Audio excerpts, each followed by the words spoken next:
Hello, c'est Valentin. Deux petites choses rapides avant de commencer cet épisode. La première pour t'informer que nous organisons désormais des lives tous les dimanches soirs avec des petits jeux, des quiz et des cadeaux à faire gagner.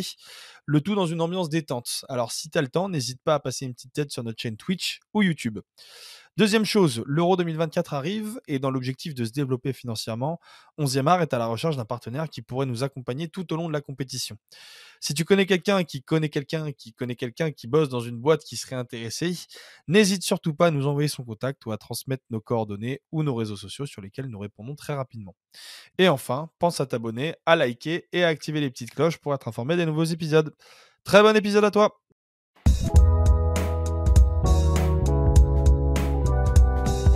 Tous à l'Est, c'est la direction dans laquelle se dirigera ce 26e épisode du COMEX de la saison. Bienvenue à toutes et à tous sur 11e art.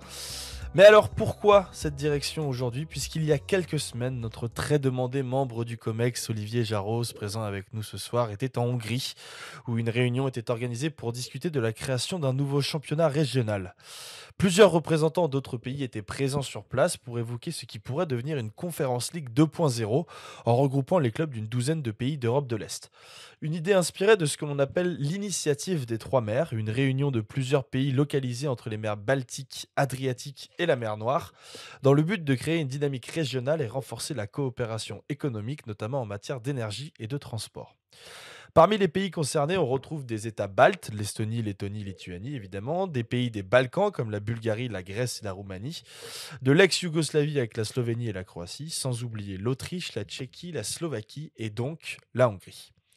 Une compétition qui reste aujourd'hui au stade embryonnaire, mais qui s'apparente à d'autres initiatives lancées dans les dernières décennies. En 2000, suite à la réforme de la Ligue des Champions permettant au grand championnat d'avoir plusieurs représentants en Ligue des Champions, un projet d'Atlantic League avait été suggéré afin de regrouper toutes les équipes ne faisant pas partie du Big Five, avec parmi elles les grandes équipes belges et portugaises, ainsi que les Hollandais, les Danois notamment. Un projet finalement abandonné, mais qui fut à l'origine de la nouvelle réforme de la Ligue des Champions en 2003.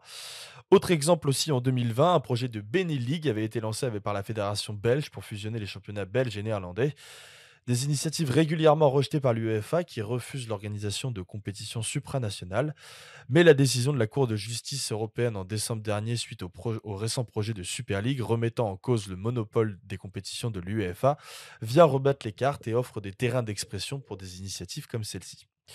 À ce sujet, si vous souhaitez avoir différents avis sur la question de la Super League et sur le monopole de l'UEFA, je ne peux que vous recommander la nouvelle rubrique Unpopular Opinion de la revue de l'After. Vous y trouverez notamment différents articles et des points de vue originaux, comme celui de David Glusman qui vante le nouveau format de la compétition, celui par exemple aussi de François Bessène qui trouve le projet Super League clair et assumé, ou encore l'avis de William Martucci qui estime le projet A22 malhonnête et mensonger. Une diversité d'opinions que vous pourrez donc retrouver dans le dernier numéro de la revue de l'After, dédié aux agents, les vrais maîtres du football game, disponible à la fois en papier et en ligne, et évidemment pour pouvoir le lire et le recevoir le recevoir, je vous invite à vous rendre sur le site l'after.media où vous pourrez vous abonner à ce bimestriel. Petit intermède fait, revenons-en à nos moutons. Pourquoi alors une compétition régionale d'Europe de l'Est? C'est la vraie question du jour. Tout d'abord pour des questions de compétitivité, puisque depuis plusieurs années, les pays d'Europe de l'Est ont vu leur nombre de places disponibles en compétition européenne réduit drastiquement par l'UEFA. Si on reprend les pays justement à l'origine de l'initiative des trois mers que j'ai cité précédemment, seule l'Autriche a droit à une place directement qualificative pour la phase de poule de la nouvelle formule de la Ligue des Champions qui débutera l'an prochain. Tous les clubs des autres pays européens, des autres pays cités précédemment doivent nécessairement passer au minimum 2 tours de qualification ainsi qu'un barrage pour se qualifier. Certains doivent même passer 3 tours, ce qui n'offre au final que maximum 6 places potentiellement de qualifiés pour ces pays-là, sachant qu'une bonne partie d'entre eux ne passent même pas le second tour préliminaire. À titre de comparaison, lors de la première édition de la Ligue des Champions en 1992, 9 clubs étaient qualifiés sur les 32 possibles directement pour les poules de Ligue des Champions. Malgré la création d'une compétition secondaire avec la Conference League et l'élargissement du nombre de participants en Europa League, les clubs d'Europe de l'Est ont payé les conséquences directes de cette rétrogradation sportive. En plus d'une perte de revenus liée à la non-présence dans les compétitions majeures, les clubs et leurs championnats perdent aussi en visibilité, ce qui implique évidemment moins de revenus de droits télé et de billetterie, donc moins de sponsors, donc moins de budget, etc. etc. Vous connaissez la formule. Bien qu'il ne faille pas d'ailleurs faire de généralité et que chaque pays possède évidemment sa propre autre situation, ces conséquences ont aussi eu un impact sur la vie des joueurs et des supporters dans ces pays-là. On recense très régulièrement des affaires d'impayés et des retards de salaire qui ouvrent aussi la porte à d'autres affaires de matchs truqués, par exemple, sans oublier les problèmes de violence physique et verbale dans les stades récurrents dans certains de ces pays. Les intérêts d'une compétition régionale d'Europe de l'Est seraient donc avant tout économiques. Elle permettrait notamment de donner une visibilité à ces clubs en perdition, de capter un public plus large avec un bassin de population estimé à environ 150 millions de personnes, un bassin de population qui se désintéresse aujourd'hui petit à petit d'un côté des championnats en perte de compétitivité et de l'autre des compétitions européennes où les principaux clubs d'Europe de l'Est ne jouent plus. Qui dit nouveau public dit aussi nouveaux droits TV et sponsors, puisque ces derniers seraient probablement plus à même de financer une compétition comme celle-ci que des championnats nationaux déficients. Bref, de nombreux avantages auxquels l'UEFA et son président slovène, il faut le préciser, Alexander Seferin, ne restent pas totalement insensibles et qui posent d'ailleurs quelques questions. Quel avenir pour le football européen? Nous dirigeons-nous vers un football polarisé? Le monopole de l'UEFA sera-t-il une nouvelle fois contesté à terme par des initiatives supranationales? Tant de questions auxquelles nous tenterons de répondre à l'occasion de ce 26e épisode du COMEX. Et pour m'accompagner dans ce nouvel épisode, j'ai fait appel à mes vieux briscards, un condensé d'histoire et de géopolitique aujourd'hui. Le premier connaît parfaitement l'Europe de l'Est puisqu'il prend un malin plaisir à passer ses vacances à rougir le long de l'Asprey à Berlin tous les étés. J'espère que tu as fait tes provisions d'écran total pour cet été, JB. Ouais, d'autant que je vais aller plutôt en Autriche parce que l'Autriche c'est mieux en termes de timing. D'accord, ok, ça dépend, oui, ça dépend de la période par contre, hein. Avec nous aussi, l'homme qui connaît tellement bien le football et ses coulisses qu'il explore désormais de nouveaux domaines comme le Cécifoot par exemple. Si vous n'avez pas la référence à cette vanne, je vous invite à aller découvrir le compte Twitter de Monsieur Olivier Jarros où un magnifique passement de jambes vous attend en vidéo. Comment ça va, Olivier? Bonsoir, bonsoir à tous. Bonjour, bonjour à tous. Ça va très bien, merci, merci. Le troisième avec nous Mais ce bien, soir. bien vu l'aveugle. Bien vu l'aveugle, exactement. Le troisième avec nous ce soir, plus de 50 ans de football, des bouquins à foison, co-créateur d'un magazine de légende, et pourtant, j'ai la fierté de lui avoir fait découvrir le Stade Bauer pour la première fois. Comment ça va, shérif? Salut Valentin, salut tout le monde. Oui, ça va bien. Et on y retourne, hein, on finit la saison à Ben oui, Bauer. bah ça y est, évidemment, une fois que tu as goûté à la fièvre de Bauer, tu ne peux plus t'en passer. C'est À la comme ça. bière À d'abord. la- ouais, À la bière. ça fait partie du folklore, évidemment. Voilà. Et enfin, après 2 semaines d'absence, il est de retour avec tout un tas de souvenirs dans sa hotte et bien d'autres encore à venir cette semaine, entre un grand derby hier au Benito Villamarín de Séville et une demi-finale de Ligue des Champions mercredi soir au Signal Iduna Park de Dortmund. On peut dire que c'est une belle petite semaine en perspective pour toi, Flo. Ma vie dans les stades et j'espère samedi à la Baie des Champs. Ah, j'étais sûr qu'il allait me proposer qu'on allait y aller. Non, c'est complet, c'est complet. Ah, c'est complet, oh, trop dommage, c'est complet, on va pas complet. pouvoir aller à la Baie Ça des pourrait Champs. être le match de la montée, mais c'est complet. Merde, putain. Dommage, J'y serais trop bien. je croyais qu'on Non, avait organisé notre week-end effectivement. spécialement pour ça, dommage. Ouais, on aurait pu. On restera plus longtemps du coup. Il y a du rugby après à la Baie des Champs. Ah, Non, je rigole. très bien. On n'ira pas, mais il y a quand même du rugby à la Baie des Champs. D'accord. Bon. Puisqu'il y a un stade qui a été construit à Nanterre pour un club de rugby, mais quand Taylor Swift vient, on dégage le club de rugby et on leur demande d'aller jouer au Auxerre. Ah, c'est comme ça que ça se passe. Très bien. C'est comme ça que ça se passe dans le monde de Jackie Lorenzetti, monsieur. Génial. Et tu respectes Taylor Swift, s'il te plaît, d'accord? C'est un peu la Mbappé de la chanson. Moi, je la respecte depuis que j'ai Wow. appris que l'Olympique Lyonnais ne jouerait pas de barrage de championnat de relégation et que du coup Taylor Swift pourrait se produire au Groupama Stadium ce soir-là. Bref. Ah, exact. Bref, passons, parce que nous avons dérivé sur Taylor Swift, ce n'était pas le sujet du jour. Amis auditeurs, je me permets de vous faire mon petit rappel hebdomadaire pour si vous souhaitez nous soutenir, que ce soit cet épisode ou notre média de manière générale, 11e art, vous avez la possibilité de le faire en vous abonnant, en likant, en mettant des petits pouces sur les différentes plateformes d'écoute, en vous abonnant aussi à nos différents réseaux sociaux, en nous repartageant si possible, ou encore enfin en faisant des dons sur notre cagnotte Hello Asso que vous pouvez retrouver sur notre profil Instagram et Twitter et sur nos réseaux sociaux. Vous avez la possibilité de faire des dons ponctuels ou mensuels qui nous aident beaucoup pour faire vivre ce média. À l'Est du Nouveau, c'est le sujet de notre 26e épisode du COMEX et je vais donner la parole aujourd'hui à Jean-Baptiste Guégan en premier pour ce sujet-là. Alors, qu'est-ce que l'Est du football? D'abord, faisons un effort de définition. qu'est-ce que l'Est, justement, de cet horizon qui est le nôtre? Par souci de commodité, on ne parlera pas de l'extrême Est du continent ou de l'Asie, on se contentera des limites de l'Europe, et pourtant rien n'est simple. L'Europe de l'Est géographique n'est pas l'Europe de l'UEFA. En effet, si on considère l'Est à partir de l'Autriche et de la frontière allemande, le football de l'Est nous emmène jusqu'aux frontières externes de la Confédération européenne. Et là, vous êtes bien au-delà de vos repères habituels, à vous, espèce d'occidentaux européens. On va se retrouver aux confins des frontières européennes, et là, plein de noms surgissent. Tchéquie, République tchèque, Pologne, les noms défilent. Pays-Baltes, Hongrie, Roumanie, Bulgarie. On va y ajouter les pays de l'ex-Yougoslavie, les Balkans, et une part non négligeable de la Scandinavie. Bon, on pourrait y intégrer aussi la Grèce et le bloc Biélorussie, Ukraine, Russie. On pourrait même être audacieux en y incluant le Caucase et aller jusqu'à la Turquie. Mais bon, géographiquement pour nous, c'est l'Asie, donc on va se concentrer sur l'Europe centrale, de la Hongrie jusqu'à la Ukraine, de l'ex-Yougoslavie à la Grèce.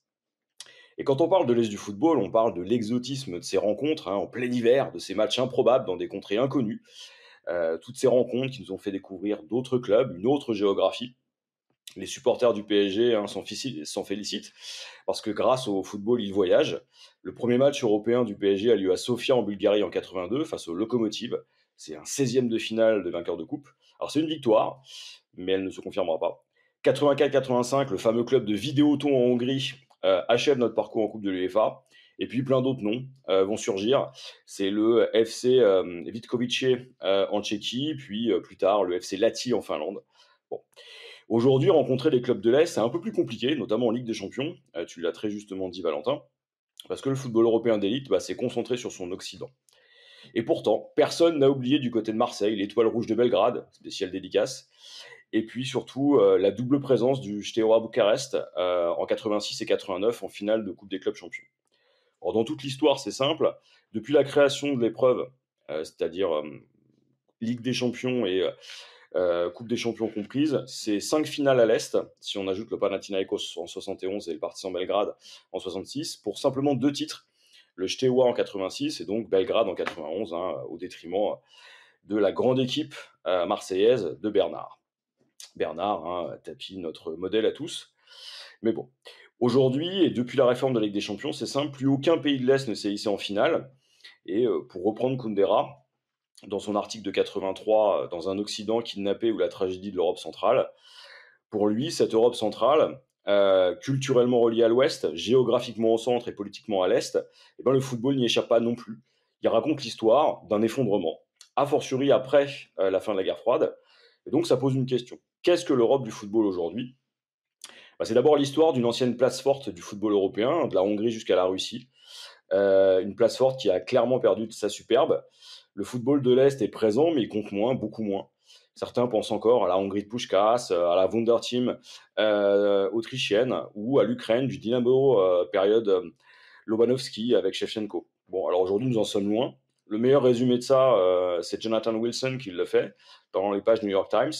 Pour lui, si l'Europe de l'Est a été le creuset du football moderne, aujourd'hui c'est un terrain vague. Et lorsqu'on se penche sur ces dernières années, le football de l'Est s'est limité à un club que tu connais bien, Olivier. C'est le Shakhtar, c'est le Dynamo Kiev. On a quelques performances en Ligue Europa, en Conference League. On se souvient de la Russie du football au travers du Zénith, du Spartak, du CSK, de l'exotique aussi Andy Mashkashkala au cœur du Caucase. Mais on se rend compte qu'avec la guerre en ex-Yougoslavie, le football des Balkans, dans une certaine mesure, s'est effondré. Que la guerre en Ukraine a eu raison d'une autre partie des infrastructures ukrainiennes et a rendu ces clubs très dépendants de l'extérieur, même si ça n'a jamais entamé leur combativité. Aujourd'hui, les Russes ont été exclus. Donc si on regarde, la photo du football à l'Est, elle a jauni. Il reste le passé, il reste le souvenir. Il n'y a pas que ça qui reste, heureusement. Mais si on regarde la Coupe du Monde au Qatar, c'est 3 qualifiés sur 32 qui sont issus de l'ex-bloc de l'Est. Ça fait un quart de siècle que la région n'a pas fourni un demi-finaliste en Ligue des Champions. Alors effectivement, le football de sélection se porte mieux. L'Euro a été accueilli par la Pologne et l'Ukraine en 2012. Il y a un tiers des villes de l'Euro 2020 qui étaient à l'Est. Et puis, si la Russie s'est illustrée à domicile, la Croatie reste une force non négligeable en Europe. Et puis, quand on regarde bien, on a de plus en plus de représentants du football de sélection qui s'illustrent. Hongrie, Serbie, Croatie, Slovénie, etc. On a même des petits acteurs qui sortent et qui montrent justement un autre visage de cette Europe de l'Est. Kosovo, Bosnie, Macédoine, etc. Tous animent les matchs de Ligue des Nations, mais ça va rarement au-delà. Donc ce qu'on voit, c'est une Europe du football de deuxième division, en mal de performance et d'intégration, et pourtant elle continue à produire des champions, encore, toujours, hein, une question d'histoire et de culture, mais quand on regarde l'ouverture des nouvelles Coupes d'Europe et la réforme de la Ligue des Champions, il y a une opportunité pour l'avenir, mais il faut la concrétiser. On voit aussi un espoir avec l'Union des clubs européens, cette association qui va, à côté de l'ECA, l'association des clubs européens, essayer de défendre plus de 1400 clubs et pas simplement l'élite. Et puis tu le soulignais, Val, Alexander Seferin, le président de l'UEFA, vient de Slovénie, vient de cet est aussi du football. Et l'état des lieux que je viens de dresser, il pose une question. Pourquoi on en est arrivé là? La première chose que je vois, moi, c'est une première rupture avec la nouvelle formule de la Ligue des Champions, qui exclut finalement les parcours pour permettre à ceux qui sont les mieux dotés s'en sortir. Et puis, il y a les conséquences de l'arrêt Bosman. Toutes les limitations vont aller vers une seule situation. Ça favorise les clubs, finalement, de l'ouest du continent. Et donc, on a un affaiblissement progressif du football de l'Est. Vous rajoutez à ça un affaiblissement économique sur les 2 dernières décennies de cette partie-là de l'Europe. Et donc, le football en paye le prix. La financiarisation et la concentration des transferts vers l'Est, l'affirmation d'un Big Five se fait au détriment justement de l'Est. Tout en même temps, se passe un autre phénomène, c'est la récupération par les autocrates et les oligarques, finalement, de ce football. En effet, le football a horreur du vide, mais comme c'est le lieu où s'exprime le pouvoir, ce dernier va servir d'autres intérêts. C'est celui de l'influence, du retour de la puissance. Alors, on a tous le souvenir russe en tête, mais moi, c'est Viktor Orban qui m'intéresse. Il a très vite compris l'intérêt du football, notamment pour sa politique populiste, et notamment pour sa diplomatie. Et on l'a vu, par exemple, considérablement investir le secteur du football, notamment en Transylvanie, pour réactiver la mémoire de la Grande Hongrie. Donc le football va être pour l'Europe de l'Est aussi au service d'une vision nationaliste et conservatrice de la société, au service d'un autoritarisme. Et donc derrière, on est vraiment à côté d'un Euro 2020-2021, où on est au cœur finalement d'une politisation qui laisse des traces. On se souvient des rues de Budapest pendant l'Euro, avec ces travées de la Puskás Arena, où la brigade des Carpates, tout en noir, se faisait un relais du régime. Et donc ce qu'on voit, c'est, justement Olivier va en parler très bien, au-delà du cas d'Orban, c'est les membres du groupe de Visegrad, donc c'est ce groupe créé en 91 et qui rassemble la Pologne, la République tchèque, la Tchéquie et la Hongrie, qui vont partager un certain usage du football, une certaine utilisation politique du football. Et aujourd'hui, et c'est ça moi qui me semble important, c'est ce qu'Olivier va traiter, le football à l'est de l'Europe, c'est d'abord un laboratoire de la politisation du ballon rond, de ses usages, mais aussi un horizon pour l'industrie du football européen. Et donc, je me retourne et je fais une passe décisive à Olivier qui va prendre la suite. Pour une fois que tu fais une passe décisive, bravo à toi, JB. Olivier, je te laisse la parole. Non, mais merci. Non, c'est très intéressant, évidemment, un beau topo. Alors, évidemment, les origines du football, c'est très, très intéressant de revenir sur ça. Je pense que, en réalité, ça ressemble beaucoup à des petites vagues et des petites circonstances de rencontres, de voyages de décision. Un étudiant en Angleterre a mené un ballon de football, un propriétaire d'une usine britannique qui s'installe dans un pays étranger. Et il n'y a pas vraiment de période ou d'éléments charniers qui fait que le football s'est développé. Par contre, il s'est développé énormément par une chronologie de différents petits événements. Et surtout sur certaines zones géographiques. Et c'est pour ça qu'aujourd'hui, c'est très intéressant sur cette zone, parce que effectivement, l'une des zones est probablement celle qui a eu le plus d'impact en Europe continentale, et on fait ici un peu d'histoire, même si l'objectif n'est pas faire que de l'histoire, c'est le bassin du Danube, qui en fait se base sur une très très longue histoire depuis le Moyen-Âge, sur la monarchie des Habsbourg, ou simplement l'Empire austro-hongrois. Et je rappelle, dernièrement, j'ai pu discuter avec les représentants de la famille des Habsbourg-Lorraine, donc la Lorraine qui est évidemment la seule famille encore légitime. Donc on pourrait étendre l'Est déjà à partir de la place Leschinski de Nancy. Au-delà de l'histoire, qui est vraiment intéressante, on s'en rend compte que le football britannique a éclos beaucoup justement dans ces parties d'Europe centrale. Évidemment, c'était pas la première zone ni la seule zone où ça s'est développé, mais c'est là où beaucoup de choses ont commencé à s'organiser avec tout autour de Vienne. Et il y a eu les premiers clubs viennois dès 1890, de 1890 pardon, pour les Français, 1892 déjà la création de l'Austria Vienne. Et en fait, c'est pas ça la vraie contribution. La vraie contribution du Danube, c'est en fait, c'est une région où on a une manière particulière de jouer, basée sur la ruse et les différentes combinaisons, un intérêt très vif dans l'innovation tactique qui s'est répandu dans tout le bassin et qui a influencé tout le continent, comme les grandes puissances, l'Italie et l'Espagne, et dans le monde. Et ça, c'est vraiment quelque chose qui est vraiment intéressant, c'est qu'en fait, une vraie partie du football s'est développée dans cette région. Et l'origine, en fait, elle remonte à un manager britannique qui s'appelait Jim Hogan, le papa de Hulk Hogan, non, je plaisante, et qui a travaillé en fait dans les différentes équipes austro-hongroises avant la Première Guerre mondiale. Il a vraiment influencé des personnes en Autriche, comme Hugo Meisel, qui s'est fait connaître justement avec cette équipe que tu as mentionnée, les JB de la Wunderteam.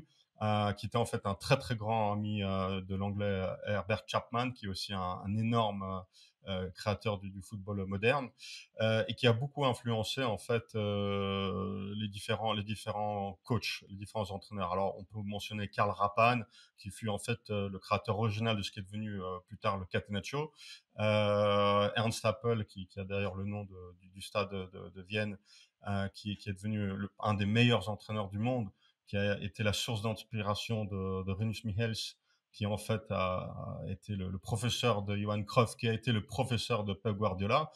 Et en fait, il y a énormément de personnes influentes dans cet espace de l'Empire austro-hongrois, ou de l'Empire des Habsbourg, comme Bela Gutmann, qui en fait a influencé non seulement les tactiques, mais les styles de gestion de football dans sa ville natale austro-hongroise, mais aussi en Italie, au Portugal, ou Gustav Schebes, comme je disais tout au début, en fait le précurseur du 4-2-4 ou du 4-4-2, qui a en fait créé le plus beau des footballs, qui a d'ailleurs amené au match du siècle où les Hongrois ont battu les Anglais à Wembley de manière très irrespectueuse avec un 6-3.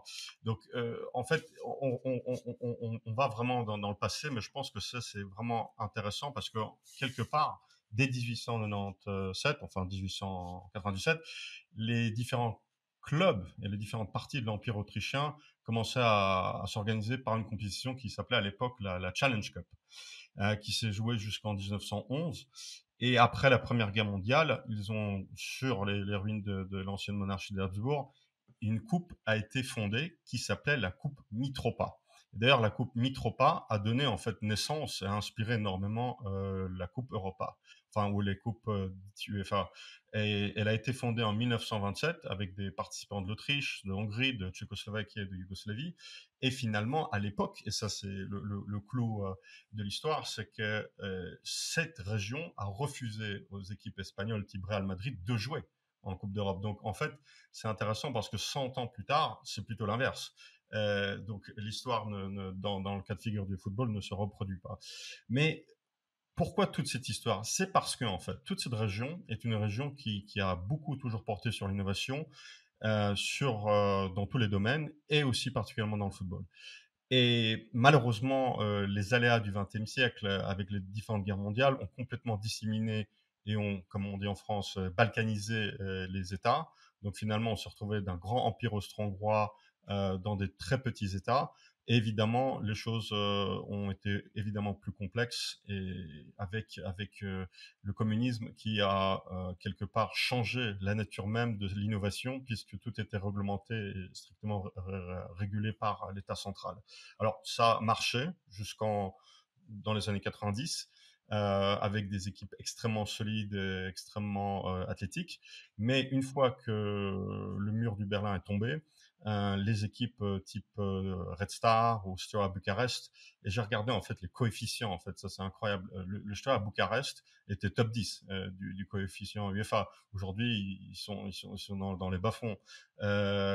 C'est pas le seul club, hein, naturellement, mais ces clubs-là ont été en fait victimes de 3 effets d'affilée. La première, c'est évidemment la déstructuration, donc complètement un laisser-aller et une dislocation des États.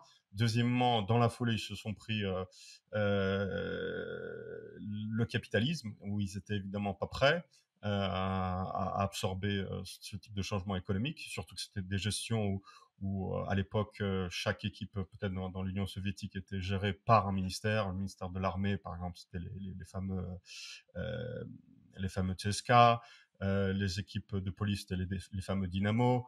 Et les équipes des cheminots, c'était les locomotives. Locomotive Sofia, locomotive Moscou, etc. Et évidemment, Bosman, qui a fait quelque part 3 claques d'affilée.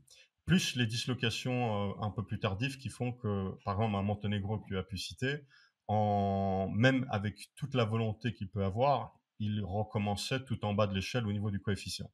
Donc, en fait, les autres accumulent des points pendant que toi, tu recommences à 0. Donc, parfois, ça peut marcher un peu comme le Kazakhstan qui a réussi un peu à monter, mais c'est pas évident. Mais finalement, toute cette histoire encore, on revient après l'innovation, les claques. Il y a maintenant cette peut-être le 21e siècle qui fait que c'est une nouvelle opportunité. Et évidemment, les choses au niveau européen peuvent jouer un rôle. Mais c'est vrai que le 21e siècle, entre guillemets, est peut-être le siècle de retour en force, parce que c'est pas les seules initiatives. Il y a effectivement des discussions très informels, mais qui ont lieu aussi au niveau de l'espace turcophone, hein, puisqu'ils ont aussi un espace turcophone où peut-être les clubs turcs, azéris pourraient jouer plus souvent. On a aussi dans les territoires du Conseil de coopération du Golfe qui a été fondé en 1981, le Bahreïn, Koweït, Oman, Qatar et les Émirats ou l'Arabie Saoudite qui discutent éventuellement un jour de créer peut-être une compétition commune. D'ailleurs, ils jouent actuellement la Coupe du Roi Salman, qui a été repris par la FIFA l'année dernière, donc évidemment sous la protection, je dirais, d'Aramco. Mais quelque part, et comme tu l'as bien mentionné, Valentin, l'idée des 3 mers, qui est plutôt les 4 mers, puisque la Grèce a rejoint cet élément, cette coopération début janvier, c'est l'idée de construire autour d'un renforcement d'une connectivité régionale qui est actuellement basée sur l'énergie, les transports. Alors vous avez peut-être entendu parler de Via Baltica, Via Carpathia, avec des autoroutes, des pipelines autour de la cybersécurité.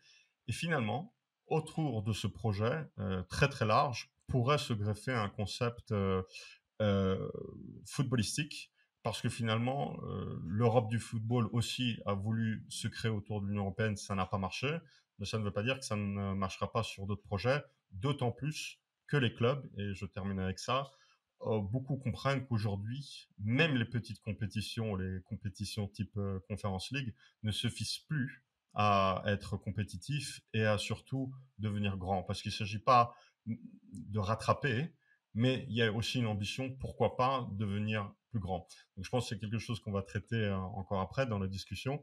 Mais là, finalement, le 4-2-4, allez hop, Sheriff, c'est pour toi.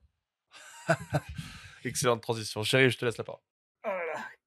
Que dire après l'intervention de mes éminents confrères? Moi, j'en étais arrivé à l'Est, pas de renouveau, malheureusement. Pareil, je vais reprendre un peu les éléments historiques que vous avez mentionnés, à savoir que dans le passé, aussi bien dans le passé non communiste de l'Europe, évidemment, le style danubien était en général, hein, Autriche, Hongrie, Tchécoslovaquie, enfin bon, ça a été un premier laboratoire des idées nouvelles, notamment au point de vue tactique. La Suisse aussi, évidemment, avec Rapan. Hein. Et ça, c'était déjà un premier laboratoire très fécond, très bouillonnant d'idées nouvelles en matière de tactique, d'où l'émergence de super joueurs. Il y avait des super entraîneurs qui étaient des vrais théoriciens du football. Et il y avait toute une littérature qui allait avec. C'est aussi ça un peu qu'on a perdu malheureusement. Et donc ça a créé des grands joueurs, des grandes sélections, des grandes équipes.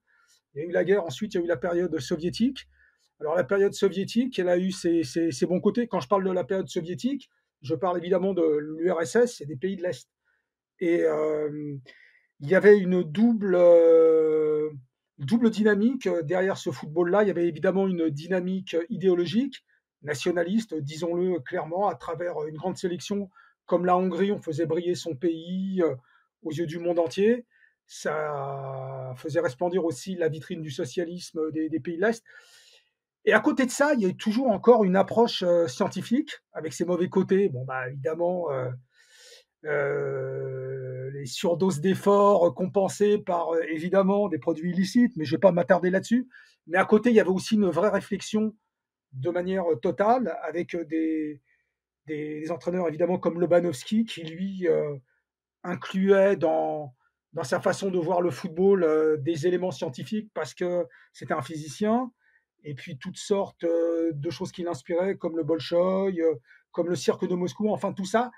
Il y a vraiment une accumulation de culture absolument phénoménale. Il ne faudrait pas la réduire simplement à des robots hyper fanatisés, victimes d'une idéologie. Il y a eu de ça, mais il faut aller au-delà.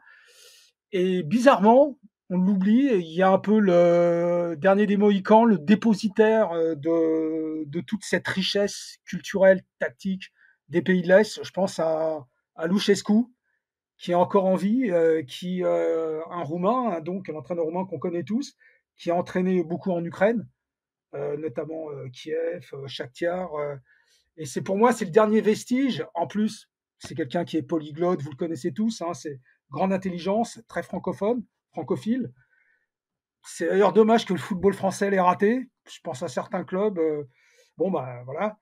Donc, il y a toujours une richesse créatrice qui, adossée à une idéologie conquérante, hein, il faut le dire, a fait que pendant longtemps, on respectait le football des pays de l'Est, aussi bien les sélections que les clubs.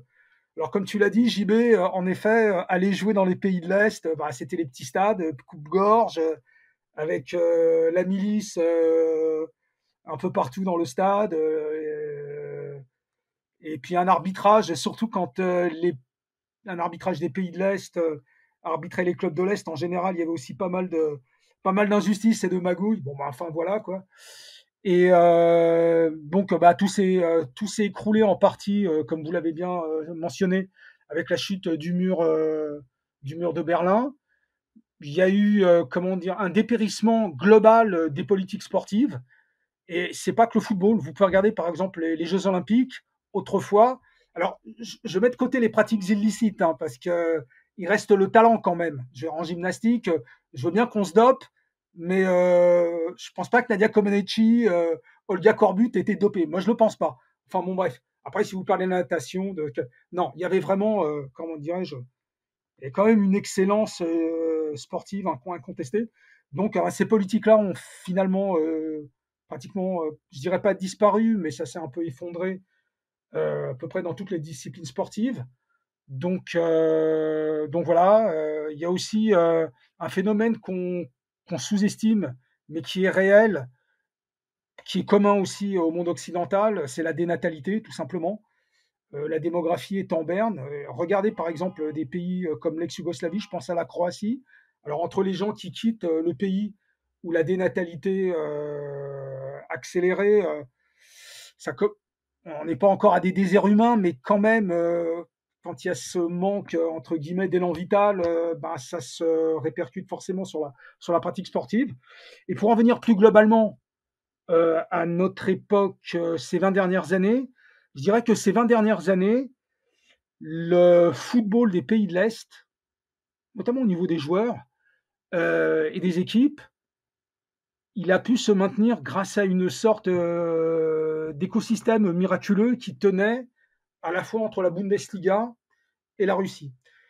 Les joueurs des pays de l'Est avaient pas mal de débouchés en Bundesliga. Rappelez-vous, par exemple, j'ai donné un seul exemple et on va tomber d'accord, le nombre de joueurs bulgares qui avaient autrefois en Bundesliga. Évidemment, il y a toujours eu des Yougoslaves, ex-Yougoslavie, Polonais, Tchèques, Slovaques et tout, on est d'accord. Mais je parle de la Bulgarie parce que la Bulgarie a carrément disparu. On est bien d'accord là-dessus. Il n'y a plus de joueurs, il n'y a plus d'équipe nationale, il n'y a plus d'entraîneurs, il n'y a plus de clubs. Donc, l'écosystème donc, se partageait entre la Bundesliga, qui assurait des débouchés quand même, et donc qui tirait vers le haut certains pays via certaines stars, Berbatov, Kolarov, je parle sur mon exemple bulgare. Et de l'autre côté, il y avait l'axe russe, enfin de l'autre côté de l'axe, c'était la Russie avec le Zénith, et notamment les clubs moscovites. Par exemple, je vais prendre un joueur comme Villa, vous savez, le joueur qui a les cheveux longs et en bandeau là, de croate, lui jouait, je ne sais plus, je crois qu'il jouait à Moscou. Au Zénith, peu importe. Au Zénith, ouais. Pardon ? Au Zénith, je crois, il jouait. Sûrement au Zénith, ouais, sûrement au Zénith. Donc, il y avait une sorte d'écosystème qui maintenait un peu le football de l'Est, qui lui maintenait la tête un peu hors de l'eau. Bundesliga et Russie. Quoi qu'on en pense.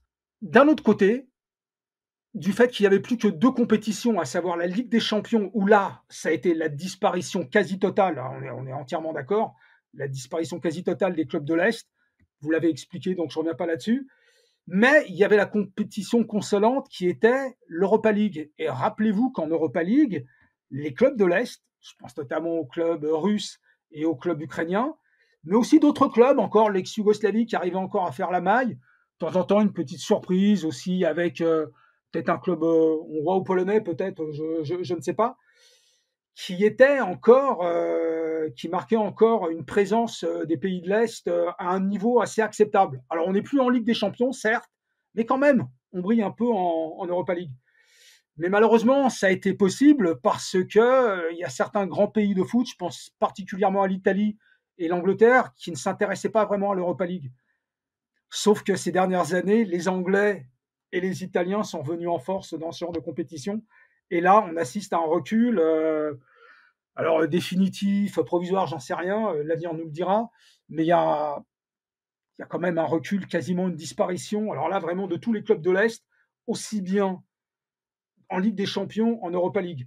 Maintenant, pour élargir un peu le propos, il y a aussi des zones géographiques qui sont en train de disparaître.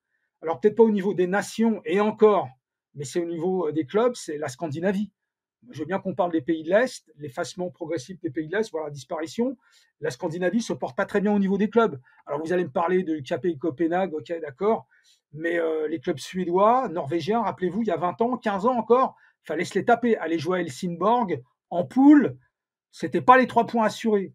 Ils n'existent plus, ces clubs-là. Donc les Finlandais, j'en parle plus. Puis bon, le Danemark, Brøndby n'existe quasiment plus. Donc voilà, il nous reste KP Copenhague. Malgré tout, l'ouverture à pratiquement la moitié des pays pour l'euro a permis le retour de quand même pas mal de pays de l'Est. Alors pour l'instant, c'est ce qui est un peu la bouée de sauvetage des pays de l'Est. Meilleur exemple, c'est la Géorgie. Bon, après là, on est vraiment dans le Caucase. Ok, on est vraiment dans l'Europe éloignée. Mais bon, quand même, rappelez-vous la Macédoine du Nord ou du Sud ? Je me trompe toujours. Du Nord. La Macédoine du Nord, qui a joué récemment. Le retour de la Hongrie. Alors moi, je crois que c'est un pays qui allait disparaître. Finalement, ils ont été là. Ils n'ont pas été mauvais. Et la Pologne, régulièrement et tout. Mais sinon, la tendance générale, j'ai vérifié, je ne vais pas vous sortir tous les chiffres, mais dans les grandes compétitions, que ce soit l'Euro ou les Coupes du Monde, il y a un recul assez net à partir de 1990, à partir des 8e de finale des grands pays de l'Est. Alors qu'avant, la Tchécoslovaquie, fallait les jouer, URSS plus Russie, fallait les jouer, Yougoslavie, fallait les jouer. Et donc voilà, il reste la Croatie. C'est l'exception qui confirme la règle. Donc voilà. Très bien, merci. Je suis désolé, je t'ai coupé un petit peu tôt. Parce non, mais pas de problème. On est déjà à 40 minutes d'émission, il faut qu'on puisse discuter quand même dans cette deuxième partie. Flo, je te lance sur ta revue de presse de la semaine. Qu'est-ce que tu as à nous raconter ? Salut mes petits socialos nostalgos désappointés atalodépendants. J'espère que vous allez bien. Surtout depuis que vous avez pu découvrir et profiter d'Alex et sa touche sentimentale et romantique pendant mes 2 semaines d'absence et mes vacances sauce andalouse. Et oui, Alex est un peu notre esthète à nous chez 11e art. un amoureux nostalgique du foot d'un autre temps et adepte du beau jeu autant que du beau geste, et qui nous a donc régalé avec ses revues de presse sur un fil qui vous noue la gorge. Moi aussi, je me suis dit en revenant reposé et frais de cette semaine de congé qu'il fallait que je joue de cette corde. Et puis malheureusement, l'actualité m'a rattrapé même au fin fond de Grenade, entre le faux suicide d'une star de la chanson française et le pénalty poutinesque de notre président de la République Emmanuel Macron pendant le match du Variété Club de France. Au fond, le foot, c'est comme cette drogue qui, même au fin fond de vos vacances, vient vous triturer la cervelle un peu comme une clope après 3 pintes pour un ancien fumeur. Alors malgré cette semaine espagnole, je me suis informé, bien évidemment. Et dans ce creux entre quart et demi-finale de Champions League de passage à Malaga, je me suis remémoré cette double confrontation épique de 2013 entre le Malaga de Toulalan, Isco et Demichelis, et le Dortmund de Lewandowski, Hummels et Götze, qualifié in extremis, qui renversa ce quart de finale en 2 minutes, profitant notamment de l'égalisation de Marco Reus à la 91e minute pour prendre l'avantage au bénéfice de la règle du but à l'extérieur avant le but libérateur de Santana. L'occasion pour Philippe Auclair de se plonger sur l'abolition de cette règle instaurée en 1965 afin de pallier les multiples matchs nuls et replays d'un autre temps. Mais aussi de combattre l'avantage excessif que constituait alors le fait d'être hôte d'un match, tout en décomplexant évidemment les visiteurs souvent jusqu'alors trop timides. Mais au-delà du problème d'équité, qui veut qu'un but ne vaut jamais plus qu'un autre, cette règle allait aussi susciter la plus grande prudence chez les équipes hôtes. Après des années de tractation, l'UEFA a pourtant peu amène à regarder dans son rétroviseur, a finalement mis fin à cette règle lors de la saison 2021-2022. Résultat, jamais autant de buts n'auront été inscrits que sur les quarts de finale de cette saison 2023-2024. Eux ont justement été éliminés faute d'avoir suffisamment bien défendu, loin d'être de cette pieuvre collective qu'ils étaient il y a encore quelques années. L'Atlético Madrid, qui ne joue donc plus rien en cette fin de saison très décevante, se retrouve qui plus est dans l'œil du collimateur. Le tout suite à de nouvelles attaques racistes de la part de ses propres supporters à l'encontre de l'ailier de Bilbao Nico Williams le week-end dernier dans son Civitas Metropolitano. Bon, en même temps, quand on appelle son stade Civitas, faut quand même pas s'étonner ensuite qu'il y ait une communauté de fachos d'extrême droite en gradin. Car les fans colchoneros n'en sont pas à leur coup d'essai. Après avoir déjà lancé notamment des cris de singe à l'encontre de Vinicius, effectué des saluts nazis en tribune à l'Etihad Stadium, ou insulté et menacé de mort une fillette noire de 8 ans qui portait le maillot merengue. Depuis des décennies, le club madrilène est ainsi gangréné par ce racisme qui ne s'éteint pas. La faute aussi à une direction apathique qui se contente à chaque fois d'un simple communiqué laconique, précisant que l'Atlético Madrid est opposé à tout acte de racisme ou de haine. Léger. Une inertie qui s'explique par le souhait de la direction de ne pas s'attirer de problèmes avec ses supporters les plus fervents, et particulièrement les ultra frente Atlético, frange nationaliste d'extrême droite qui avait notamment provoqué la mort d'un fan de la Corogne en 2014. Pire, les dirigeants colchoneros se sont même plaints cette saison auprès de la Liga du montant et de la répétition des amendes infligées à la suite des actes racistes commis par ses supporters, comme le raconte Antoine Simoneau dans les colonnes de l'Équipe. Alors même que les sanctions, plus importantes et particulièrement sportives comme le retrait de points ou de places, voire la rétrogradation, pourtant prévues au règlement de la Ligue, ne sont jamais appliquées. Bref, une bien belle façon de se tirer une balle et par là même de rendre hommage à Kenji Girac. En tout cas, une chose est claire, les dirigeants de l'Atlético doivent cesser de faire les sourds. Loin, très loin, de nos arbitres français qui seront, eux, sonorisés la saison prochaine, alors même que la crise couve dans l'arbitrage français entre arbitres stars protégés et jeunes premiers lâchés dans le grand bain sans expérience. Et c'est donc dans cette ambiance que le président de la 3F, Philippe Diallo, a fini par autoriser la sonorisation de nos arbitres. Des arbitres amoindris et déresponsabilisés par le VAR, plus que jamais victimes d'un dispositif qui se résume surtout à un rapport de force, vaguement camouflé derrière des ralentis disséqués image par image, comme l'explique Nicolas Cassis-Mortov pour le site de SoFoot. Un nouveau joujou comme moyen de paix sociale sans réflexion collective sur ce que doit être le rôle d'un arbitre dans le foot actuel, et surtout un énième gadget technologique qui ne changera rien, surtout sous forme de tribunal pseudo-populaire face au public, qui se sera de toute façon déjà fait, de son côté, son idée, en regardant sur son smartphone. De réflexion, il est en revanche question avec le projet de Super League mené par A22. C'est en tout cas ce que pense François Bayssend dans le dernier numéro de la revue de l'After, avec son article Super League, poil à gratter et à penser.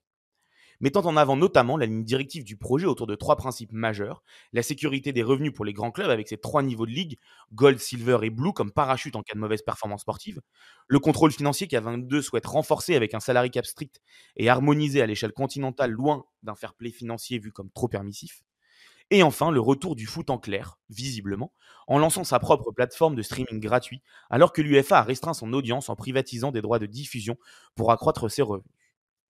mais le tout en mettant en avant des pistes, ces pistes comme des moyens de réflexion pour un accord entre A22 et l'UEFA, qui serait bien évidemment dans l'intérêt de tous.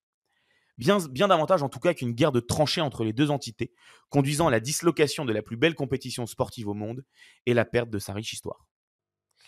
Merci beaucoup Flo pour cette revue de presse. Ça manquait un peu d'émotion comparé à Alex, si je peux me permettre. Ah oui, oui, oui. Ouais. Mais bien, c'est bien, il faut savoir varier, c'est la richesse d'11e art. Du renouveau à l'Est, c'est la question de notre sujet du jour, que je vais tâcher de résumer, et je vais tâcher pardon, de résumer tout ce que vous avez dit dans cette première partie rapidement. JB, tu parles de l'exotisme des clubs d'Europe de l'Est dont on fait souvent référence quand on parle de ces matchs-là. Tu parles du premier match du PSG, tu parles de Vidéoton. Tu dis qu'aujourd'hui, c'est évidemment beaucoup plus compliqué de rencontrer ces clubs d'Europe de l'Est puisqu'ils ont disparu des compétitions malgré des titres, avec notamment l'Étoile Rouge et le JTUA. Tu cites Milan Kundera qui parle, lui, d'effondrement de l'Est aujourd'hui. Qu'est-ce que le football d'Europe de l'Est? C'est un passé glorieux avec l'URSS et la Hongrie, par exemple. Mais aujourd'hui, ce n'est plus qu'un terrain vague avec quelques dernières têtes, comme le Shakhtar, quelques clubs russes. Mais il n'y a plus de demi-finale depuis plus de 25 ans en compétition européenne. Et seules 3 nations de l'Est sont représentées à la Coupe du Monde. Même si les nations fonctionnent pas trop mal, c'est quand même un foot de deuxième division. Et malgré le fait que que ces pays-là du continent continuent à produire des champions. Et toi, tu estimes que cette nouvelle compétition européenne qui pourrait arriver serait une opportunité de se renouveler. Olivier, tu reviens toi aussi sur le passé glorieux de ces pays d'Europe de l'Est. Tu dis que c'est aussi un laboratoire d'innovation tactique, de la ruse, qu'une partie du football s'est développée en Europe de l'Est. Par exemple, le Catenaccio, le football de l'Est a aussi été une inspiration pour Cruyff, pour Rinus Michels. Il y a eu beaucoup d'influences et d'innovations qui ont nourri le football dans cette région-là. Mais aussi au niveau des compétitions, par exemple, comme après la guerre avec la Coupe Mitropa, qui refusait déjà à l'époque de faire jouer les grands clubs comme le Real Madrid. Évidemment, les différentes guerres ont sapé les innovations de cette région, avec notamment le communisme. Et une fois le mur de Berlin tombé, les clubs n'ont pas su se renouveler. Ils ont été victimes de 3 effets: la dislocation des États, le capitalisme pour lequel ils n'étaient pas prêts, et l'arrêt Bosman. Et tu estimes qu'il y a toi aussi une nouvelle opportunité avec cette compétition, mais aussi d'autres initiatives qui s'articulent, par exemple autour du pôle turc ou autour du Moyen-Orient, qui sont très intéressantes à étudier. Pardon. Et Chérif, tu clôtures en disant que dans le style de jeu, l'Europe de l'Est était. Enfin, tu confirmes ce que disait Olivier d'ailleurs, que l'Europe de l'Est était un laboratoire d'innovation tactique. Et, en plus de ça, il y avait toute une littérature foot.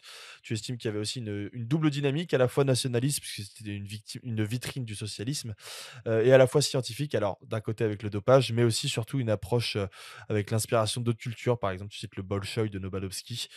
Tu dis qu'il y a un dernier vestige à cette culture-là, c'est l'entraîneur Luchescu. Et que tout s'est écroulé évidemment avec la chute du mur et l'abandon des politiques sportives par les États. Tu dis que la natalité est aussi un élément important et que depuis 20 ans, le football de l'Est se maintient notamment grâce à la Bundesliga, la Russie qui continue de recruter des stars, et aussi grâce à Ligue Europa qui a permis de garder une certaine vitrine du football de l'Europe de l'Est. Et tu notes aussi le rôle joué par l'élargissement de la compétition de l'Euro, qui a permis de voir et de revoir des nations qu'on avait un petit peu oubliées. Messieurs, je me permets de vous relancer dans cette deuxième partie, peut-être un petit peu moins historique. Je te vois lever la main, Olivier, c'est ton bien, c'est toi que je comptais relancer sur ce sujet-là. Peut-être évoquer la période un petit peu plus actuelle et éventuellement revenir un petit peu plus en détail sur cette nouvelle compétition. Oui, bien sûr, bien sûr. Alors, sur les 18 dernières éditions de Ligue des Champions, on a 14 clubs, soit anglais, soit espagnols. Donc, clairement, c'est très, très concentré. Vainqueur, tu veux dire? De Ligue des Champions. Vainqueur. Oui, oui. Ouais, c'est ça. Et aujourd'hui, en fait, en 2016, les plusieurs États d'Europe centrale qui évidemment se sont mis autour du projet Visegrad, qui est une petite ville en République tchèque, qui est un peu le Schengen pour nous autres Européens. Ils se sont mis à essayer de travailler ensemble. La Pologne, la République tchèque, la Slovaquie et la Hongrie. Avec finalement un succès plutôt correct au niveau des institutions européennes. Mais en 2016, c'est ce concept des 3 mers, en essayant de rajouter plus de pays et surtout de travailler sur des projets concrets. Et je pense que ça, c'est vraiment intéressant parce que c'est comme en fait Orban. On peut lui reprocher évidemment beaucoup de choses, mais c'est quelqu'un qui plutôt fait ce qu'il dit. Et on a vu qu'aujourd'hui, il avait dit qu'il y aura un vrai changement de paradigme au niveau économique. Et aujourd'hui, on voit bien que la Chine, par exemple, est le plus grand investisseur en 2023, par exemple, en Hongrie. La Hongrie est le troisième producteur de lithium et des batteries, justement pour les voitures chinoises, etc. Et l'économie va beaucoup mieux. Il y a même 17 vols hebdomadaires entre la Hongrie et la Chine. Vous allez me poser la question, mais pourquoi il me parle de Chine? C'est parce que finalement, même en étant un petit État, on arrive à construire un modèle économique, politique, sociologique, qui évidemment crée des foudres au niveau de certains États occidentaux. Néanmoins, il y a toute une histoire justement d'innovation qui passe aussi par le sport. Et la Hongrie, par exemple, est un des États au niveau mondial qui a le plus de médailles par habitant. Et depuis effectivement Orban, et d'ailleurs ce sont les politiques socialistes qui ont commencé cette idée sportive, il y a effectivement un projet de renforcement du sport.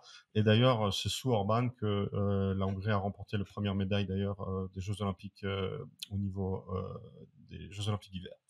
Mais cette initiative, si on prend ensemble 150 millions d'habitants, c'est à peu près 2 milliards, 2 billions de milliards d'euros de PIB, ce qui équivaut à peu près à 3/4 du PIB français. Ensemble, c'est un groupement qui commence à faire sens. C'est aussi un groupement qui s'est un petit peu renforcé avec évidemment l'invasion de la Russie sur l'Ukraine, qui finalement renverse aussi la géopolitique. Et ça, JB peut évidemment continuer. Mais les clubs se sont rendus compte que continuer dans des championnats domestiques, ça commence à être très difficile, pénible, parce qu'évidemment, c'est comme partout. Il y a la concurrence de Netflix, il y a la concurrence d'autres activités, et finalement, quel est l'intérêt de suivre aujourd'hui un match Vidéoton qui n'existe plus puisque c'est Ferencváros contre Ferencváros? Et le problème des compétitions européennes, et ils s'en rendent compte, que aujourd'hui, quand on joue en compétition européenne, on accumule des points coefficients, mais aussi on accumule des revenus. Ce qui fait qu'on devient très compétitif au niveau du championnat domestique et qu'on a tendance à détruire son championnat domestique. Ce qui crée une très forte polarisation, pas seulement entre clubs de l'Ouest et clubs de l'Est, mais au sein même des championnats de l'Est. Et un club comme Ekranas en Lituanie, parce qu'il a joué régulièrement, ne serait-ce qu'un ou deux tours, a suffisamment emmagasiné d'argent pour détruire complètement son championnat. Il a d'ailleurs risqué en empruntant dans des banques russes, ce qui a fait que le club n'existe plus. Donc, c'est là où c'est le drame. Et ces clubs-là, ces dirigeants commencent à se dire, mais écoutez, aujourd'hui, même si on joue aux Conference League, même si on sort du groupe, on va gagner quoi, 10, 15 millions? C'est pas suffisant. Et on risque de mourir. Par contre, si on se met tous autour de la table, si on crée un championnat, un tournoi ou une compétition, c'est à définir, parce que je pense que l'intérêt des discussions, c'est de réfléchir vraiment sur qu'est-ce qui va nous mettre ensemble. Eh bien, dans les estimations et les calculs que nous avons pu réaliser, en faisant tous les droits et les championnats et les droits télévisuels de tous les championnats actuels de ces 14 pays qu'on a pu mentionner au début, on n'arrive même pas à des revenus équivalents à 1 milliard. Je ne parle pas de la Ligue 1, je parle de ces 14 pays. Aujourd'hui, le championnat roumain, c'est moins que le championnat des Émirats arabes unis. Donc, c'est là la situation. Par contre, si tous les championnats fusionnent, ou en tout cas jouent ensemble à une sorte de compétition, selon les estimations qu'on a pu réaliser avec LTT, on arrive à peu près à presque 2 milliards de droits TV. Et aujourd'hui, si on prend tous les clubs de tous les championnats, on arrive à peu près à 150 clubs. Si 150 clubs aujourd'hui sont amenés à partager 1 milliard d'euros de revenus, c'est à peu près 6-7 millions d'euros chaque club. Finalement, c'est rien du tout. Par contre, si on a 2 milliards de droits TV et qu'on partage, par exemple, sur 20 clubs, là, ça commence à être intéressant. Ça commence à être intéressant pour être compétitif au niveau de la Champions League. Et pourquoi pas faire un championnat ou en tout cas un tournoi pour jouer avec ces fameux tournois du Moyen-Orient et de faire aussi, pourquoi pas, une compétition ou des concepts ou finalement des sponsors pétrolifères type Aramco ou en tout cas côté hongrois MOL ou polonais Orlen, sponsorise. Aujourd'hui, ça nous paraît très lointain. En tout cas, en Europe, on ne pense pas. D'ailleurs, c'est un sujet qui est effectivement la première fois où on l'évoque, en tout cas dans l'espace francophone. Mais c'est des discussions qui apparaissent parce que ces clubs-là ont pris conscience que la stratégie Europe ou la stratégie UEFA n'est finalement plus suffisante. Juste Olivier, je sais que c'est encore au stade très embryonnaire et que le format de la compétition n'est évidemment pas figé, mais tu évoques l'idée de partager le butin plutôt entre 20 clubs au lieu de 150. Est-ce que l'idée du coup ce serait de faire une compétition supranationale supplémentaire ou de créer une compétition, un espèce de championnat commun à tous ces pays-là? Est-ce que tu peux préciser un petit peu juste l'idée générale du projet? Alors l'idée, elle est très très bien ficelée parce qu'il ne s'agit pas de d'abord se mettre d'accord autour du format, mais plutôt de discuter qu'est-ce qui fait ou quelles sont nos faiblesses et qu'est-ce qui fait nos forces. Donc on cherche la solution plutôt que les problématiques. Je pense que à terme, l'idée, ça serait de toujours compléter avec les championnats domestiques, de continuer à jouer en Coupe d'Europe, parce que je pense que c'est un projet qui n'est pas exclusif aux compétitions européennes.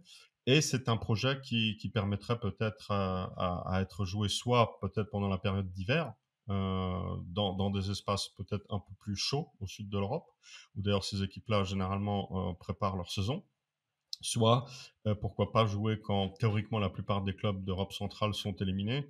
On n'a pas beaucoup parlé de la République tchèque, mais la République tchèque a eu beaucoup de succès cette saison. Mais finalement, faire une compétition peut-être un peu sur le modèle suisse, pour autant qu'il fonctionne, à partir du mois d'avril. Parce que de toute façon, à partir d'avril, il n'y a quasiment plus aucun club de cette partie-là qui joue. Et c'est la meilleure météo. Parce que je pense aussi à une des problématiques, c'est qu'aujourd'hui, on joue en Europe, on ne joue pas l'été. Pas parce que il fait beau, mais c'est parce que les Anglais ont codifié un petit peu le sport avec le cricket. Pourtant, en Pologne, en Hongrie, en République tchèque, dans les pays baltes, c'est justement la période, l'été, qui est la plus propice pour le football et pour la rencontre entre supporters. Très bien. Merci beaucoup pour ces précisions. Chérif, tu avais quelque chose à rajouter? Oui, alors c'est juste d'abord une précision, ensuite, dans le sens de ce que vient de dire, Olivier. Oui, tout à l'heure, je parlais de l'écosystème, Bundesliga et Russie qui permettait, comment dire, des débouchés pour le football des pays de l'Est et notamment des joueurs. J'ai peut-être pas assez insisté, mais ça a disparu. Il n'y a plus de joueurs des pays de l'Est en Bundesliga, ou très très peu. Il en reste, hein, pas de problème, mais beaucoup moins qu'avant. Donc il y a ça. Et pareil pour la C3, l'Europa League, c'était l'autre voie d'accès du football des pays de l'Est, notamment pour les joueurs. Ça aussi, ça a disparu. C'est pour ça que quand je disais à l'Est, pas de renouveau, c'était tout ça dans le sens de mon argumentaire sur l'effondrement généralisé des pays de l'Est. Ces deux choses-là ont disparu. La C3, qui a été récupérée par tous les pays d'Europe occidentale, et donc l'axe Bundesliga Russie. Donc voilà, c'était vraiment pour préciser ça. Donc oui, le groupement là, de Visegrad, enfin des pays, de tous ces pays-là, évidemment, il s'impose parce que déjà pour des raisons de compétition européenne. Pourquoi? Parce que très très tôt, à partir du mois de septembre, enfin je veux dire, les clubs de l'Est, pour parler très très rapidement, ils passent pas l'automne. Donc qu'est-ce qu'ils font le reste de l'année? Voilà, ils sont déjà sortis des compétitions, déjà dans les tours préliminaires. Donc c'est vrai que c'est intéressant pour eux de, comment dirais-je, en plus de leurs championnats nationaux, d'avoir une compétition dans laquelle ils vont pouvoir s'investir. Ils vont pas attendre après l'Europe l'été prochain pour jouer encore des tours préliminaires au mois de juillet, au mois d'août et tout. Donc oui, c'est ça. Je crois que ça s'impose Et cette formule un peu élitiste. Alors est-ce que ce sera un championnat supranational ou une compétition genre de format en coupe? Ça me rappelle le même projet de Super League africaine dont la première édition a eu lieu l'année dernière. Mais alors évidemment, en Afrique, il y avait aussi évidemment des objectifs de business pour faire du fric et de ça, pas de problème. Mais les clubs africains, les grands clubs africains, ont estimé qu'ils avaient aussi peut-être besoin, en marge de la Ligue des Champions, qu'il y ait une compétition très longue où toutes les équipes participent, pas de problème. De toute façon, ils n'y ont pas renoncé. Ils disputent aussi cette compétition. Mais voilà, ils ont voulu une compétition qui soit aussi médiatiquement proposable au reste du monde. Alors, la première édition a eu lieu. Il va falloir, on jugera sur pièce au bout de. Mais pour moi, c'est à peu près le même objectif, c'est-à-dire au bout d'un moment, comment on s'organise pour plus de visibilité. Pas forcément pour plus de fric, mais déjà pour plus de visibilité, pour entretenir des compétitions un peu élitistes, histoire de remonter le niveau. C'est pour ça que moi, à la base, j'étais pas entièrement contre l'arrivée de cette nouvelle Super League africaine, même si je suis pas dupe de tous les objectifs qu'il y avait derrière. Et la dernière chose, alors là, ça va être très tabou ce que je vais dire par rapport au groupement de Visegrad, par rapport à cette organisation embryonnaire qui va peut-être déboucher sur un truc. Peut-être, c'est impensable aujourd'hui, j'en ai conscience, mais inviter la Russie avec ses investisseurs, je pense à Gazprom, je sais toutes les critiques que vous allez me faire, mais au bout d'un moment, faut être pardon, au niveau d'un certain réalisme, s'il y a une possibilité pour sauver un peu les pays de l'Est et les clubs de l'Est, pouvoir s'adosser à une Russie nouvelle, qu'on se mette bien d'accord, avec des investisseurs dignes de foi, je pense que ça peut apporter un plus. Et au niveau aussi qualitatif, le football russe n'est pas mort. Je vous rappelle qu'il y a encore une sélection qui tient la route, enfin qui tenait la route, et des clubs qui tiennent encore la route. C'est simplement une éventualité. Je pose ça sur la table. La force économique russe et la qualité du football russe. J'enjambe le côté diplomatique, vous m'avez bien compris. Est-ce que ce ne serait pas un apport positif? C'est une question que je pose. Je vais aller dans le sens d'Olivier et essayer de faire la synthèse avec ce que disait Chérif. Moi, ce que je vois dans la création d'une compétition régionale, c'est une régionalisation d'un sport qui, au départ, s'organisait à l'échelle d'un continent, en tout cas de ce qu'était la Confédération européenne. Et donc, cette partition, elle a pour objectif de dynamiser un espace géographique qui était finalement devenu une périphérie. À côté de ça, ce qu'on voit, c'est que ça accompagne un mouvement qu'on constate dans d'autres sports, de désoccidentalisation de certains standards, de certaines compétitions, avec la volonté d'autonomiser par rapport à des compétitions qui existent déjà et qui bouffent l'espace. Je pense par exemple à la Ligue des Champions, parce que la Ligue des Champions, c'est simple, vous la gagnez, c'est super, mais vous en partez jamais. Donc c'est sympa de voir le Barça se prendre des tôles. Mais bon, fondamentalement, j'aurais vraiment préféré retrouver le JTOA ou n'importe quel club de l'Est. Ce qui me fait dire une chose, c'est que, et on le constate dans la régionalisation de ces épreuves-là et l'émergence de nouveaux formats, tu parlais de l'Africa Football League, j'ai beaucoup travaillé sur le sujet. D'abord, c'est forcément lié, et c'est toujours lié aux politiques, c'est-à-dire que derrière, il y a une vraie volonté de... Oui, bien sûr. Voilà, et ce qui est très intéressant par rapport à ça, c'est que ça peut être aussi un outil pour la Russie qui essaie de mettre en place un système alternatif avec la Chine pour récupérer justement ce championnat, en faire un championnat tampon qui permette à tout le monde de venir sans avoir à risquer les sanctions occidentales, en tout cas européennes. Attends, tu parles, tu parles du groupement en Europe ou en Ouais, Afrique? du groupement en Europe. Alors en Afrique, c'est encore autre chose. Okay, en Afrique, par exemple, la main qui est derrière, c'est l'Arabie Saoudite. Oui, ok, d'accord. Voilà. En tout cas, il y a une bonne partie de l'investissement saoudien qui vient de là. Et après, encore une fois, et là, tu parlais de réalisme, il y a un moment donné, il faut aussi qu'on se dise qu'en dehors de l'Europe, la question de l'argent ne se pose pas de la même manière. C'est-à-dire qu'entre la survie et la disparition, quand l'argent est présent, d'autres acteurs se positionnent autrement. Et le regard sur le monde et le regard sur certains conflits n'est pas le même. Ça ne veut pas dire que la guerre en Ukraine ne doit pas être solutionnée, et clairement il faut la solutionner, on sait qui est l'agresseur. Mais ça pose aussi la question aujourd'hui du financement de ces grandes compétitions et de ce qu'on attend du modèle. Le modèle européen du sport, en tout cas sur le football, il est encore dominant, mais il commence à être remis en cause par l'arrivée de ligues privées. C'est le problème de l'Africa Football League, par le développement d'autres types de structures. Et là-dessus, moi, ça va être intéressant de voir si ça va au bout, parce qu'on avait déjà entendu parler de ça pour le Benelux, donc Belgique, Pays-Bas, Luxembourg. Tout le monde s'était dit, mais finalement, pourquoi pas? Ça peut redonner de la compétitivité à tout le monde, faire émerger une élite, qui peut après, à terme, entrer dans une vraie compétition.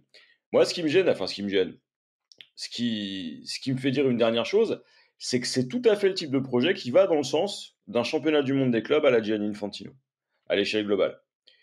Et finalement, pourquoi pas? Juste le mot de la fin, Olivier, parce qu'après, on va devoir conclure. Ça fait déjà 1h05, malheureusement. Oui, non. Ce que je voulais commenter, il y a deux choses. La première chose, c'est vraiment une initiative qui sort des clubs. Donc, c'est pas étatique. Donc, c'est plutôt les clubs qui discutent et pas les ministères des sports des différents pays. Deuxièmement, c'est pas forcément chapeauté par la Confédération UEFA ou FIFA à ce niveau-là, donc contrairement aux ligues africaines, etc.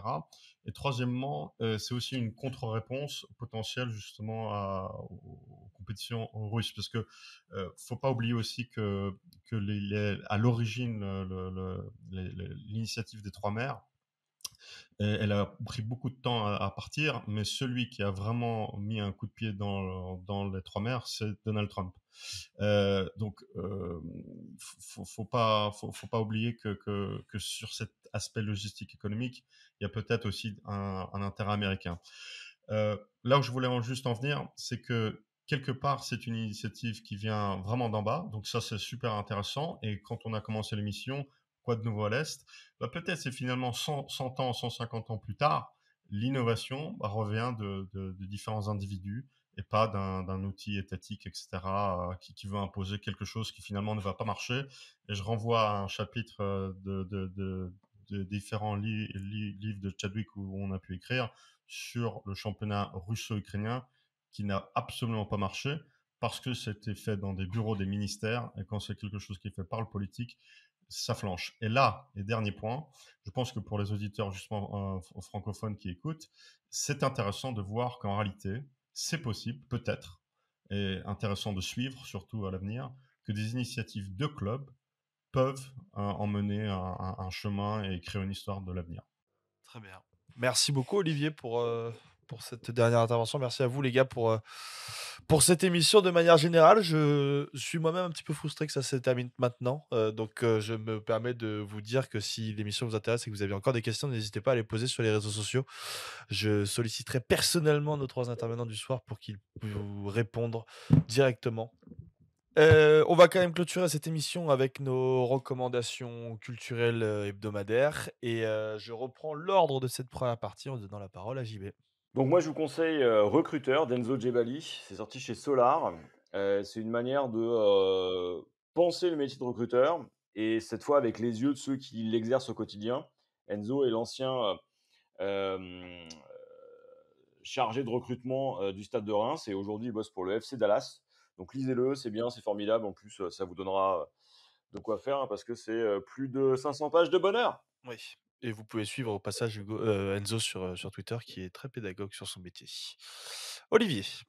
Alors, si vous m'entendez bien, je voulais présenter le livre qui s'appelle Pouvoir, la douceur et le pouvoir. C'est la place du sucre dans l'histoire moderne. Alors, il n'y a pas vraiment de livre sur la géopolitique du sucre, mais c'est un livre très intéressant qui montre comment le sucre est devenu évidemment l'opium du peuple pour nos chers cocos qui aiment le chocolat. Mais c'est fascinant de voir comment cette drogue qui tue plus que les accidents et la pollution, etc., est devenue une arme de destruction massive, la poudre blanche. Et bon, c'est pas un livre qui est très récent, mais c'est quand même fascinant d'étudier aussi la géopolitique du sucre et les mouvements, à la fois du sucre blanc et du sucre brun, le sucre de canne. Donc j'invite à ceux et puis je suis sur JB, après Mbappé, tu pourras peut-être écrire une nouvelle mouture sur la géopolitique du sucre. Ça sera Du fascinant. chocolat, c'est mieux. C'est mieux. C'est mieux. Comme ça, tu fais tout. C'est qui? C'est Pierre Raffard qui est spécialiste en géopolitique Ouais, c'est Pierre. de la gastronomie, c'est ça? Ouais, du kebab et de l'alimentation en général, c'est le spécialiste. D'ailleurs, on lui fait un coucou parce qu'on sait qu'il écoute, et comme on a pris un verre tout à l'heure, Très c'est bien. dédicace. Parfait, très bien. Et nul doute que un livre de géopolitique sur la poudre blanche saura plaire à Jean-Baptiste Guégan, qui est un artiste et fan de ce genre de substance. Arrête de parler de mon nez comme ça, c'est pas bien, ok? Shérif, à toi. Oui, alors déjà, un petit conseil à Olivier. Alors peut-être que tu l'as vu, il y a un film qui s'appelle Le Sucre de Jacques Rouffio de 1978. C'est une comédie décapante avec Depardieu et Jean Carmet. C'est absolument. D'abord, c'est drôle et c'est très politique, c'est très, très grinçant. Alors moi, ma recommandation de cette semaine, c'est j'ai fini par le lire, c'est Retour à Reims de Didier Ribon. Moi, je suppose que la plupart d'entre vous le connaissez, vous C'est l'avez sûrement lu. excellent. Voilà, j'ai mis des années et des années, on me l'a recommandé, puis on me l'a mis dans les mains, donc là, je pouvais plus le défiler. Donc voilà, je l'ai lu la semaine dernière, et bon, c'est assez touchant, parce que c'est en fait une enfance prolétaire et homosexuelle en province, à Reims, et c'est mélangé à des considérations sociologiques. Et toute la force du bouquin, c'est qu'en fait, il a réussi à trouver l'équilibre entre des souvenirs familiaux assez intimes quand même, et puis des considérations sociologiques de grands auteurs, de grands philosophes. Donc voilà, et puis ça se lit facilement, c'est pas du tout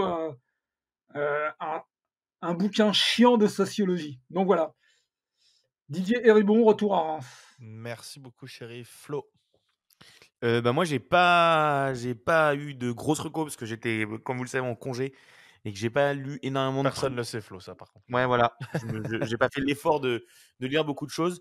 Donc, je vais vous conseiller déjà d'aller visiter l'Andalousie, rien que pour Grenade et Séville, qui sont 2 villes magnifiques, avec évidemment l'Alhambra à Grenade et l'Alcazar à Séville, qui sont 2 joyaux absolus. D'aller voir un match au Benito Villamarín, et si vous avez la chance, comme j'ai eu, de voir El Gran Derby, donc le derby de Séville en plus, c'est extraordinaire.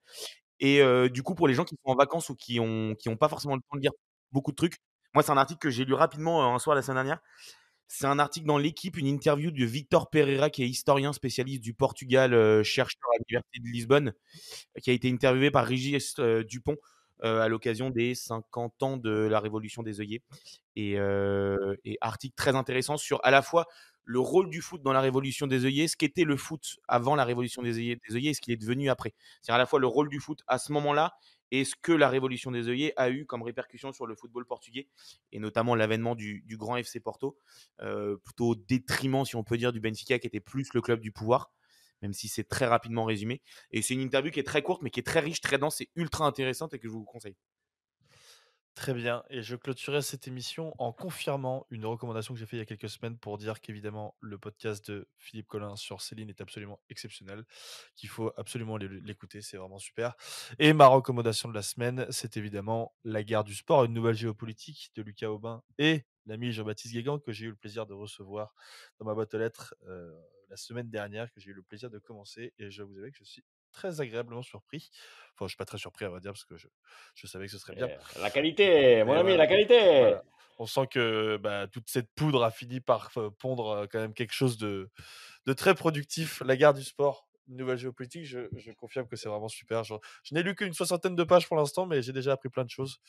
Donc, je vous le recommande chaudement. Messieurs, merci à tous pour cette émission. Merci à tous de nous avoir écoutés, amis auditeurs. Je vous rappelle, si vous avez des questions, n'hésitez pas à nous interpeller sur les réseaux sociaux pour nous les poser. Sinon, n'hésitez pas aussi à vous abonner à la revue de l'After, dont le Comex est partenaire. Le dernier épisode, Agent, les vrais maîtres du jeu. C'est pas un épisode d'ailleurs, c'est un numéro. Est disponible depuis plus d'un mois en librairie et sur le site l'after.media. Et si vous le pouvez, n'hésitez pas à nous soutenir en faisant des dons sur notre cagnotte Hello Asso, sur laquelle vous pouvez faire des dons ponctuels ou mensuels, et en likant, commentant, partageant sur les différentes plateformes d'écoute et sur nos différents réseaux sociaux. C'est hyper important pour le référencement et pour faire grandir notre média. Messieurs, merci encore une fois. Amis auditeurs, merci à vous aussi. On se retrouve évidemment toute la semaine sur 11e art pour de nouveaux épisodes, et la semaine prochaine pour un nouvel épisode du Comex. Ciao, ciao à tous. Ciao. Bye bye.